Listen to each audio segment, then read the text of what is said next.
정상에서 만납시다라고 하는 책을 쓴 또 적극적 사고 훈련가인 지근 지글러 박사가 어느 날 뉴욕의 지하들을 들어가려는데 거지 하나가 연필을 팔고 있었습니다. 다른 사람들처럼 지글러 박사도 1달러를 주면서 연필을 받아야 하는데 연필을 받지 않고 지나쳐 가다가 다시 되돌아와서 거지에게 말합니다. 아까 준 1달러의 대가로 연필을 주십시오. 거지가 연필을 주자 지글러 박사가 이 거지를 향하여 이렇게 이야기합니다. 당신은 나와 같은 사업가입니다. 당신은 더 이상의 거지가 아닙니다. 지글러 박사의 이 말 한마디에 거지는 생각합니다. 그래, 나는 거지가 아니지?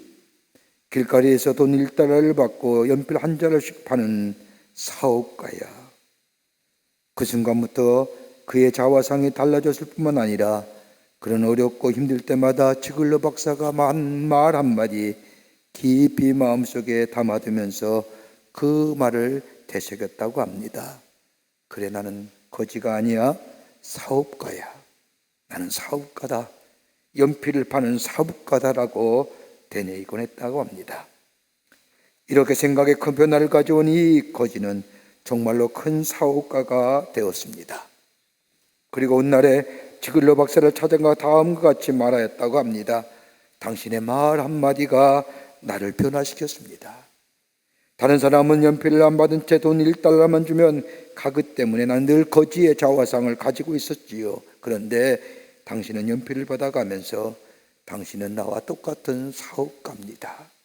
라는 이 말 한마디 나의 인생이 이렇게 바뀌어 만들게 되었습니다. 라고 이야기했답니다. 내가 나를 어떤 존재로 보느냐에 따라서 우리의 인생이 달라집니다. 나라는 정체성을 어떤 정체성을 가지고 사는지 그 정체성을 묻고 확인하며 살아갈 때에 그 정체성이 바로 나라는 인간을 만들게 됩니다. 그리스도인의 삶도 마찬가지입니다. 매일매일 자기의 정체성을 가지고 그것을 확인하며 사는 인생이 될 때에 그것이 바로 그리스도인의 삶이요. 그 정체성은 다름이 아니라 나는 하나님의 자녀예요. 나는 하나님의 백성이요. 하나님 나라의 권세 맡은 자요. 라고 자신의 삶의 정체성을 확인하며 살 때에 그의 삶은 매일매일 새롭게 변화될 뿐만 아니라 하나님의 백성의 삶으로 살아가게 됩니다. 어제보다는 오늘이, 오늘보다는 내일이 매일매일 새롭게 되어가는 인생, 바로 이것이 바로 그리스도인의 삶의 여정이라 할 수 있을 겁니다. 그런데 신앙과 믿음이 있다고 하면서도 사람들에게 발견되는 안타까운 모습의 몇 부류가 있습니다. 그 하나가 신앙이 있다고 믿음이 있다고 하면서도 그의 삶에 열매가 없다는 사실입니다. 믿음이 좋은 것 같은데, 신앙은 있는 것 같은데 삶에서의 믿음과 신앙을 통하여 열매가 맺어지지 않는 삶, 마치 우리 주님이 열매가 없는 나무를 잘라 불사르라고 말씀하는 것처럼 그 삶에는 참으로 공허한 삶의 모습일 겁니다. 또 하나 부류가 있다고 한다면 예수를 영접했다고 고백하는 사람들이 그의 삶의 가치관과 생활에 근본적인 변화가 없다는 것. 세상의 가치관을 벗어버리고 하나님의 사람이 되었다고 하면 저 세상적 가치관을 벗어버리고 세계관을 벗어버리고 하나님 나라의 가치관과 세계관을 가지고 살아야 되는데, 그러기에 보는 것이 달라지고 생각하는 것이 달라져야 되는데 여전히 믿음이 있다고 하면서도 신앙이 있다면서도 땅의 것에 관심을 가지고 땅의 가치관을 가지고 살아가는 삶의 모습들, 참으로 안타까운 믿음의 여정이라 할 수 있을 겁니다. 또 한 부류가 있다고 한다면 하나님을 믿는다면서도 하나님이 누구인지 알지 못하는 사람, 맹목적인 믿음의 소유자입니다. 내가 무엇을 믿으며 내가 섬기는 하나님이 어떤 하나님이요, 내가 믿는 예수 그리스도가 어떤 예수인가를 알지 못하며 그저 현상학적인 것만, 땅의 것만 관심을 가지고 사는 사람들, 그러게 바울은 이런 사람을 가리켜서 골로새서 3장 2절 말씀에 위의 것을 생각하고 땅의 것을 생각하지 말라라고 말씀하십니다. 너희가 땅에 문제가 있다면, 너희 안에 문제가 있다고 한다면 너 인생의 문제를 땅의 것으로 해결하는 것이 아니라 하늘의 것으로 생각하며 살아가며 해결하는 것이 바로 그리스도인의 삶의 모습이라는 겁니다.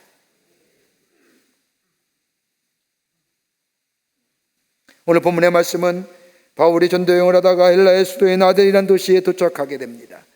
이 병행구의 말씀이 사도행전 17장 말씀에 있습니다.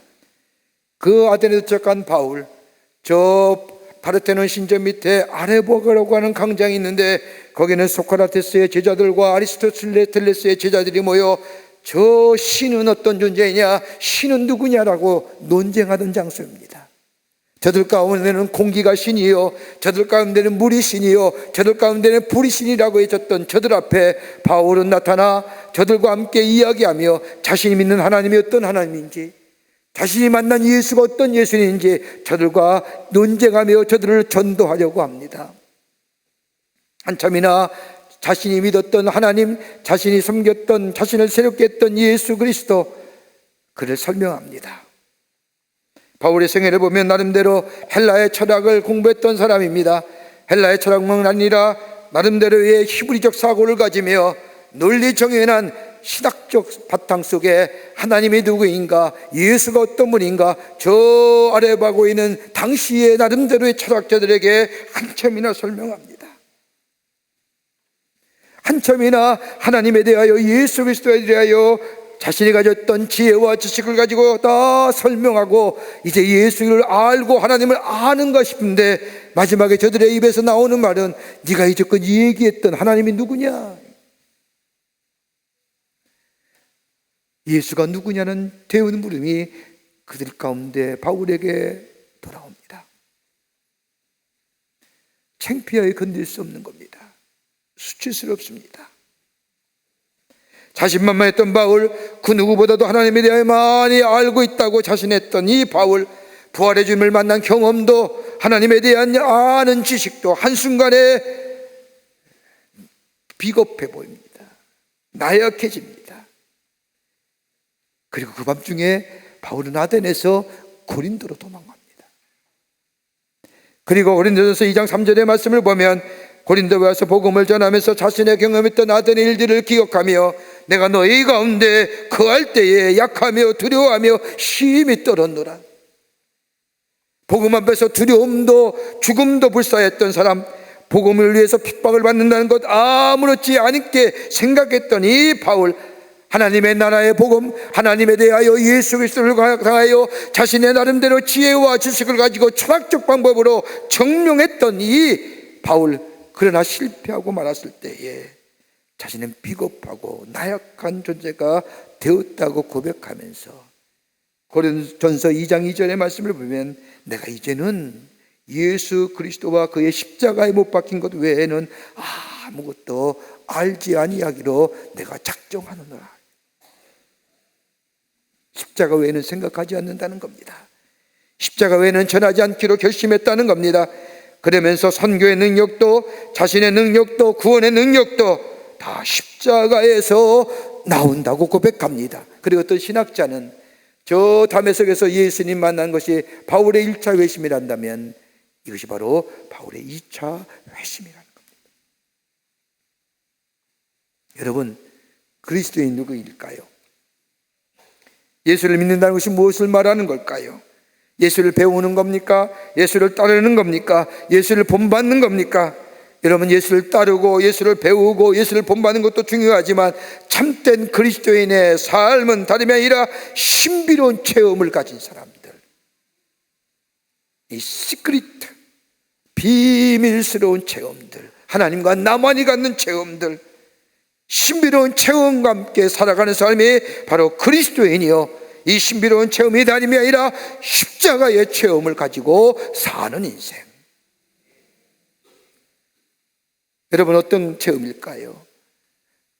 내가 그리스도와 함께 십자가에 못 박힌 것, 이 고백이 있는 사람들. 갈라디아 5장 20절에 24절의 말씀을 보면 저 정과 욕심을 십자가에 못 박았느니라. 예수 그리스도가 십자가에서 죽으실 때에 나 또한 내 정과 욕심을 십자가에 못 박은 사람들, 이 신비로운 체험이 있는 사람들, 나는 왜 살아있으나 의미상으로나 법적으로 죽은 사람이라고, 그리고 내 안에 예수가 살아계신다고 고백하고 이 체험을 한 사람, 이게 바로 그리스도인의 출발점입니다. 예수 그리스도가 십자가에 죽으심으로 우리를 하나님의 자녀라 시그니처란 서명한 이 십자가의 놀라운 은혜, 그 십자가 무엇일까요? 십자가는 어떤 의미가 있을까요? 오늘 종료주일에 이번 한 주간 예수님의 고난과 예수님의 십자가의 죽으심을 우리가 보내면서 십자가의 놀라운 은혜가 먼저 여러분과 저 가운데 넘쳐나시기를 주의 이름으로 축원합니다. 첫째는 십자가는 다름이 아니라 공감하시는 하나님이십니다. 십자가는 우리의 아픔과 고통과 우리의 슬픔을 공감하시는 하나님의 마음이 그 안에 담겨져 있다는 겁니다. 히브리서 4장 15절의 말씀을 보면 우리에게 있는 대제사장은 우리의 연약함을 동정하지 못하실 이가 아니요 모든 일에 우리와 똑같이 시험을 받으시니로되 죄는 없으시니라. 예수님께서 달리신 십자가는 그 자체가 고통이요 아픔이었다는 겁니다. 그냥 고통과 아픔이 아니라 우리를 사랑하시는 하나님의 고통과 아픔이요 우리 때문에 겪으시는 고통과 아픔이라는 겁니다. 하나님, 우리가 이 세상을 살아갈 때 얼마나 수고하고 애쓰고 힘들어하며 고통스러워하신가를 우리 주님은 알고 계시고 이해하고 계신다는 겁니다. 이것을 해서 우리 주님이 받으신 고난이 어떤 걸까요? 예수님이 받으신 고통이 어떤 걸까요? 하나는 육체적인 고통이었습니다. 육신을 가지신 우리 주님은 이 땅에 계시면서 마지막에 머리에 가시 면류관을 쓰시고 십자가의 양손과 발목을 보게 받가 돌아가실 때까지 십자가에 매달려 고난과 고통을 당하십니다. 십자가에 달린다는 것은 인간으로서 가장 느낄 수 있는 가장 큰 고통과 아픔을 말합니다. 우리 주님은 육체적인 고통을 당하셨습니다. 또 하나 정신적인 고통도 당하셨습니다. 우리 주님은 십자가에 달리는 육체의 고통과 더불어 정신적인 고통을 당하셨는데 그건 다름이 아니라 사랑하는 제자들에 의하여 팔려셨고 예수님과 함께 하겠다고 공언했던 제자들이 예수님의 얼굴을 피하여 도망하였던 제자들의 모습을 보면서 극도의 배심감과 외로움을 느끼는 이 정신적인 고통을,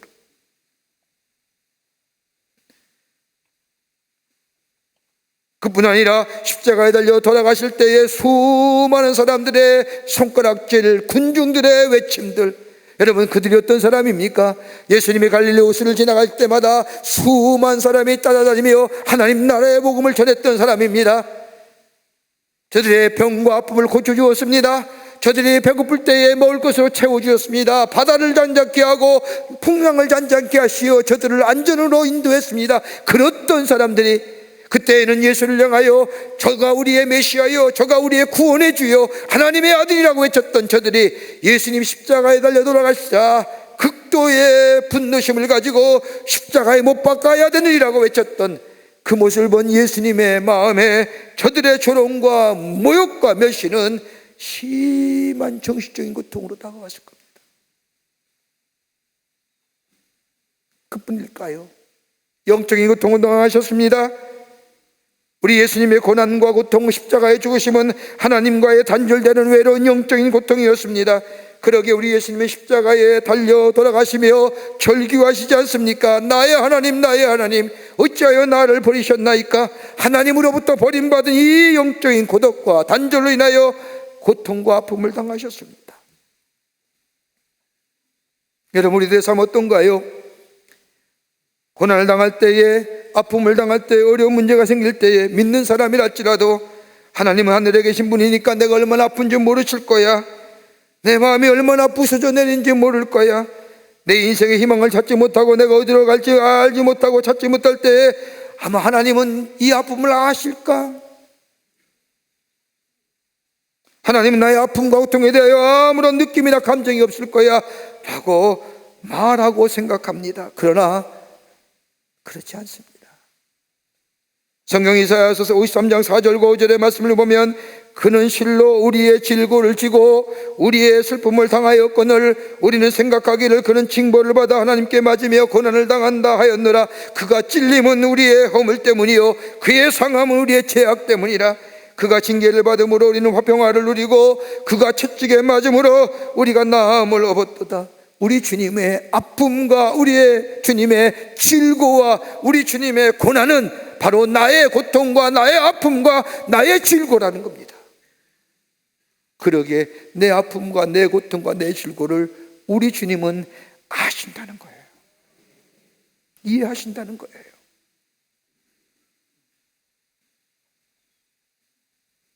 엘리자베스 에어리시라고 하는 사람이 쓴 책 가운데 고통은 헛되지 않아요 라는 책이 있습니다. 이 사람은 짐 엘리엇이라고 하는 사람과 결혼한 아내입니다. 그녀가 짐과 결혼한 지 27개월 만에 남편의 짐이 저 에콰도르의 저 와우카 족속에게 복음을 전하다가 식인종이 그에게 잡혀서 죽습니다.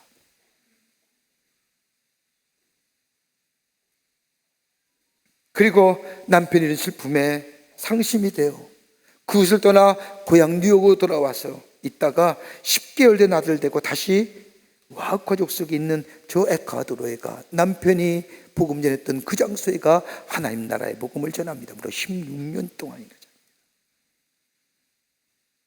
고생 고난 속에 하나님 나라의 복음을 전합니다. 그녀가 복음을 전함이 인하여 와우카 족속에 목사가 나오고 선생이 나오고 의사가 나오고 와우카 족속의 모든 사람이 다 복음을 받아들입니다. 어느정도 복음의 열매가 맺어준 후에 이 엘리자베스는 고향으로 돌아옵니다. 복음에 대한 열매는 있지만 삶에는 지침과 고달픔이, 어려움이, 그리고 저 선교지에 있을 동안 자신의 삶 속에 일어난 일들에 대하여 이해할 수 없는 일들, 그로 인하여 심한 상실감이 있을 때에 이 엘리자베스는 한 사람을 만납니다. 신학자입니다. 삶의 그를 만날 때마다 삶의 안식처 같았고 자신의 삶을 이해해 주는 것 같아 재혼을 합니다. 그런데 재혼한 지 2년 만에 믿었고 안식처 같던 남편이 암으로 세상을 떠납니다.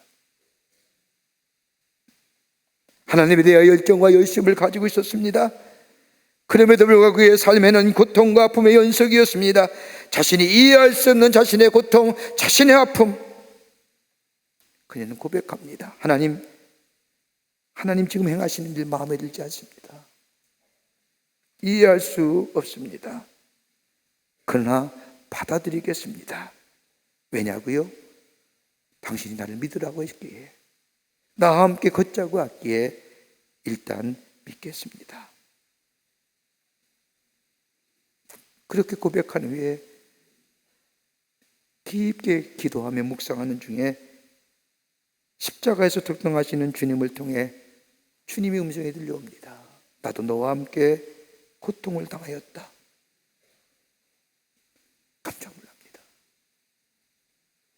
내 고통과 주님의 고통은, 주님이 하신 것은 별개의 문제를 않는데 주님이 내 고통, 나도 너 똑같이 저 에콰도르에서 저 와우카 족속에서 같이 당하였다고 말씀하는 겁니다.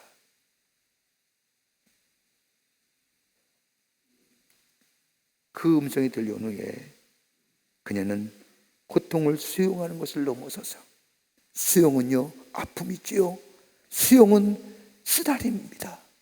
그걸 넘어서서 그 고통에 감사할 수 있었다고 고백합니다. 그뿐 아니라 그녀는 힘들고 어려운 순간이 올 때마다 십자가를 바라보면서, 자신의 삶 가운데 이해할 수 없는 일들이 놓일 때마다 십자가를 바라보면서 그녀는 한 걸음 한 걸음 믿음으로 걸었고, 삶의 있어서의 더 이상 삶의 의욕이 사라질 때에 십자가를 바라보면서 나를 아시고 나에게도 지금 말씀하시며 나를 붙드시는 주님과 함께 따라갔다고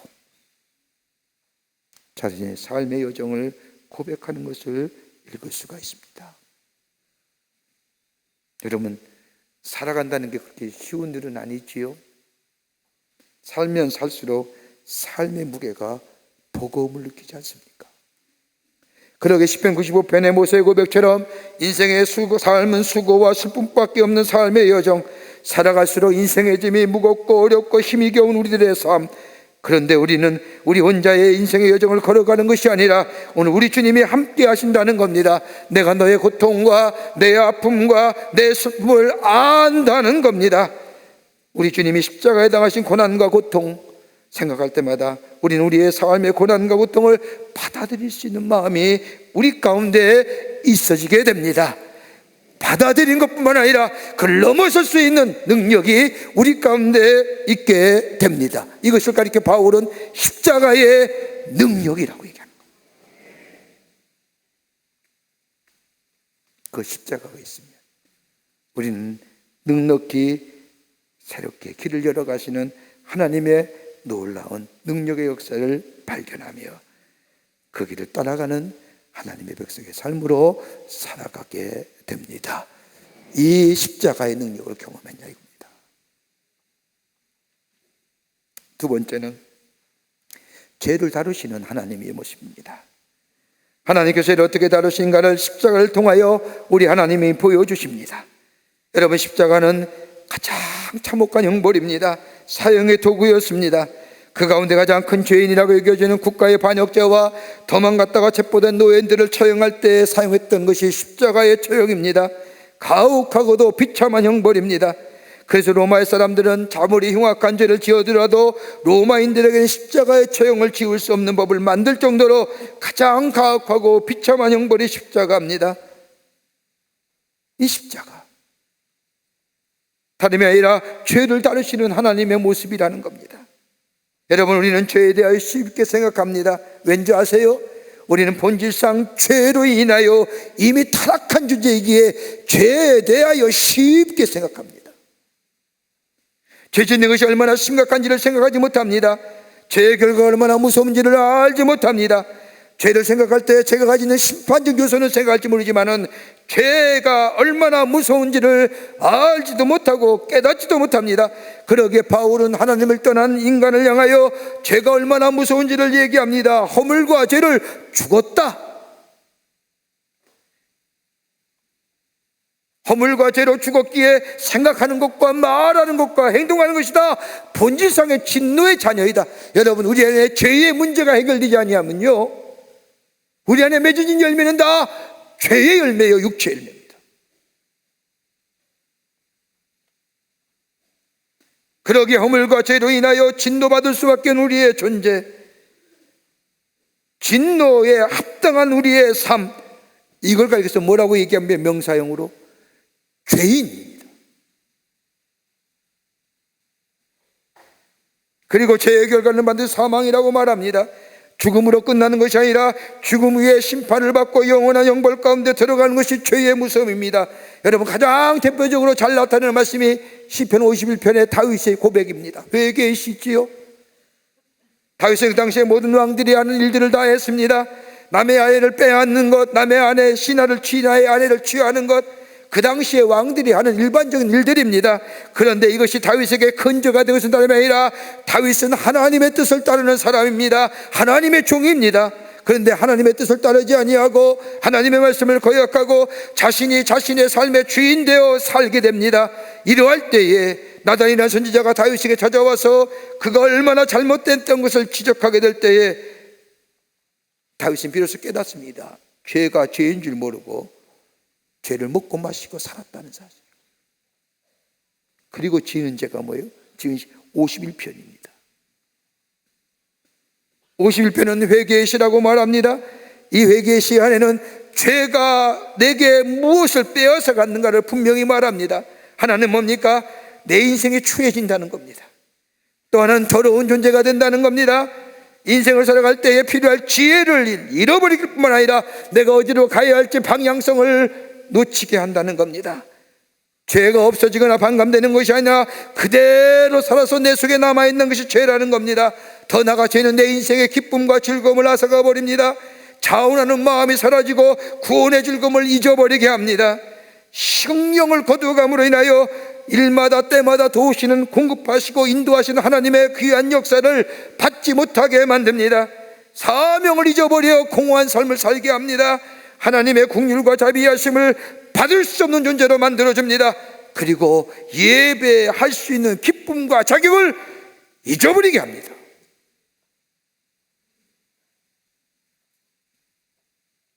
얼마나 무섭습니까? 다윗은 죄의 결과를 깨달은 후에 하나님 앞에 철저히 회개합니다. 하나님은 다윗의 회개를 용서했지만 죄의 대가를 치르게 하십니다. 다윗이 이 죄로 인하여 다윗의 집안의 자녀들이 범하고 서로 죽이며 종국의 이들에게 쫓겨나는 일을 겪게 만듭니다. 하나님이 다윗의 죄를 용서하심에도 죄의 결과가 얼마나 무서운지요. 다윗을 하여금 각인시켜 주시고 깨닫게 하셨습니다. 그러기에 그는 노년에 그의 신하들이 그의 몸을 따뜻하게 하기 위해 젊은 여종 아비삭을 그의 침상에 붙여주었지만 그녀와 함께 동침하지 않습니다. 왜요? 죄가 얼마나 무서운지를 알기 때문에. 죄에는 자비와 국률함이 없습니다.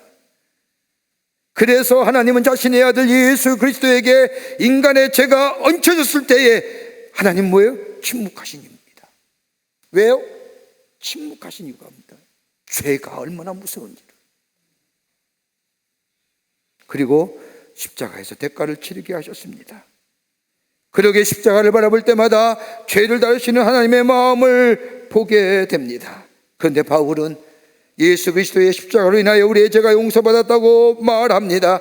십자가의 보혈이 피라 우리의 죄를 씻어주셨고 죄의 저주가 더 이상 우리에게 없다고 선포합니다. 그리고 하나님의 자녀의 특권을 받았다고 말합니다.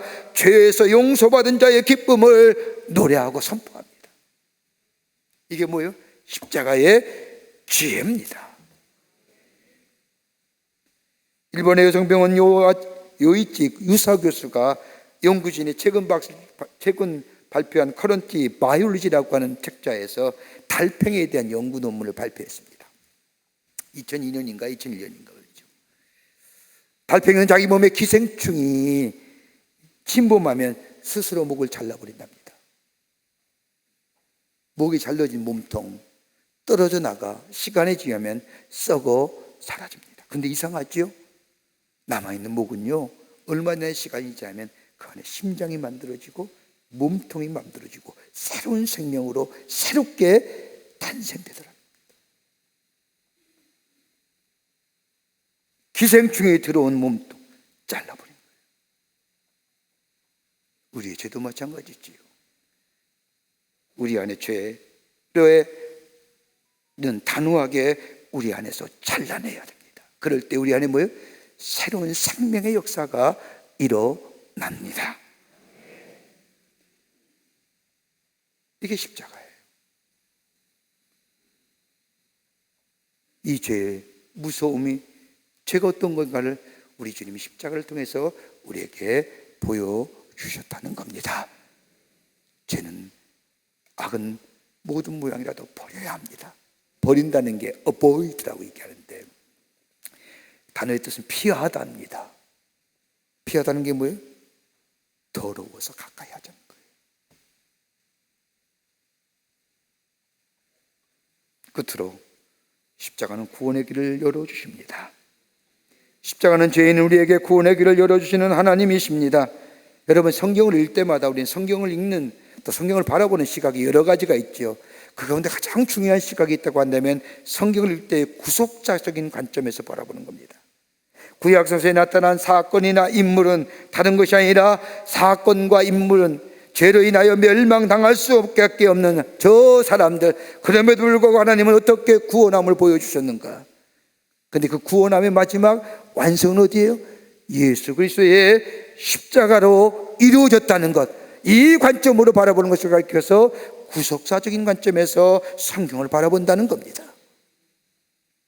십자가로 인하여 영원히 죄로 인하여 타락하여 영원히 멸망당할 수밖에 없는 우리들에게 십자가를 통하여 우리에게 새로운 길을 열어주신 하나님, 죽을 수밖에 없는 우리 인간들에게 새로운 생명의 길을 열어주시고 보여주신 것이 바로 십자가라는 겁니다. 여러분 요한복음 14장 6절의 말씀을 보면 내가 곧 길이요 진리요 생명이라고 예수님 말씀하십니다. 여러분 우리 인생의 여정을 걸어갈 때에 우리의 길이 끊어진 것 같은 처절한 어려움이 겪을 때가 얼마나 많습니까? 우리가 우리 인생을 살아갈 때 방향과 잊어버릴 때, 기준을 잃어버릴 때가 얼마나 많습니까? 그런데 우리 주님은 내가 곧 길이요 진리요 생명이란 말씀은 다름이 아니라 우리 주님이 우리의 인생의 기준과 방향이 되어줄 뿐 아니라 진리가 되어주신다는 말씀입니다. 우리가 우리 인생을 살아갈 때 우리의 생명이 꺼져가며 생명이 사라질 때 우리 주님이 우리에게 생명이 되어 주신다는 말씀입니다. 이게 뭐예요? 십자가의 은혜입니다. 십자가가 주는 은혜입니다. 예수 그리스도로 말미암아 죽음이 끝이 아니라 죽음 너머에 있는 부활로 나가게 하는 새로운 길을 열어주신 것, 바로 그 십자가입니다. 여러분, 우리가 하루 더 산다는 것은 뭘까요? 죽음이 더 가까이 왔다는 역설적 아닙니까? 하루 더 산다고 기뻐하지 마세요. 죽음이 한 발자국 더 가까이 온 거잖아요. 역설적인 거잖아요. 죽음의 길에서 죽음으로 끝나는 것이 아니라 죽음 너머에 있는 새로운 길 열어주시는 그 은혜가 바로 십자가 속에 담겨져 있다는 겁니다. 그러기에 마태복음 27장 51절의 말씀을 보면 예수께서 십자가에서 운명하실 때에 이에 성소 위장이 위로에서부터 아래까지 찢어져 둘이 되고 땅이 진동하며 바위가 터지고 하나님과 나와 가려졌던 저 단절되었던 것이 찢겨나가면서 하나님과 나와의 관계가 회복되고 죄에 굴복하여 죄의 노예가 되었던 우리의 삶이 십자가를 통하여 하나님의 통치와 하나님의 사랑과 하나님의 은혜를 받을 수 있는 새로운 길이 열려진 역사. 그렇게 바울은 말하지 않습니까? 나의 다 된 것은 하나님의 은혜, 십자가의 은혜라는 겁니다. A.W. 토저라고 하는 목사님은 내가 십자가에 못 박힌다는 것이 뭘까요? 세 가지로 우리가 설명하지요. 하나는 한 방향만 보는 것, 십자가에 못 박힌 증거라는 겁니다. 한 방향은 뭘까요? 십자가만 보는 것, 십자가 외에 다른 것은 보지 않는 것. 거기에 구원이 있고 거기에 영생이 있고 거기에 능력이 있고 거기에 지혜가 있고 거기에 은혜가 있기 때문에 더 나아가 뒤로 후퇴할 수 없는 것. 십자가에 못 박힌 사람은 과거가 없습니다. 과거를 십자가에 다 묻어버렸습니다. 십자가에 못 박힌 사람은 자랑할 것이 없습니다. 또 하나 잡는 십자가 중심으로 생각합니다. 거기에 뭐예요? 자기 자랑이 없잖아요. 교만함이 없잖아요. 겸손함이 있습니다. 그러기에 바울은 갈라디아서 2장 20절 말씀에 내가 그리스도와 함께 십자가에 못 박혔나니 그러니 이제 내가 산 것이 아니요 오직 내 안에 그리스도께서 사신 것이라. 이제 내가 육체 가운데 사는 것은 나를 사랑하사 나를 위하여 자기 몸을 버리신 하나님의 아들을 믿는 믿음 안에서 사는 것이라. 그러기에 마지막에 뭐예요? 갈라디아서 6장 17절 말씀에 이후로 누구든지 나를 괴롭게 하지 말라. 내가 내 몸에 예수의 흔적 십자가를 내가 가졌노라. 예수님은 십자가에 달려 죽으심으로, 이건 뭐예요? 우리에게 구원을 주시고 영생을 주신 하나님의 시그니처입니다.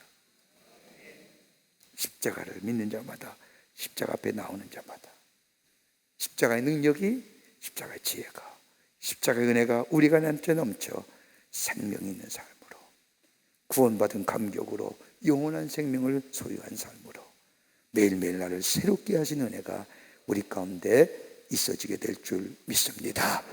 이 십자가의 믿음으로 승리하며 살아가시는 여러분과 저와 되시기를 주의 이름으로 축원합니다. 하나님 감사합니다. 죄로 말미암아 죽을 수밖에 없는 저희들을 구원하여 주시고 하나님의 자녀 삼으심에 감사합니다.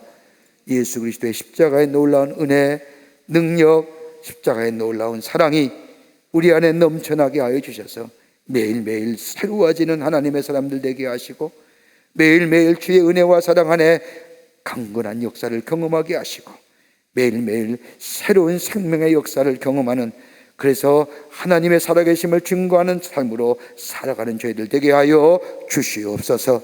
감사하오며 예수님의 이름으로 기도하옵나이다. 아멘.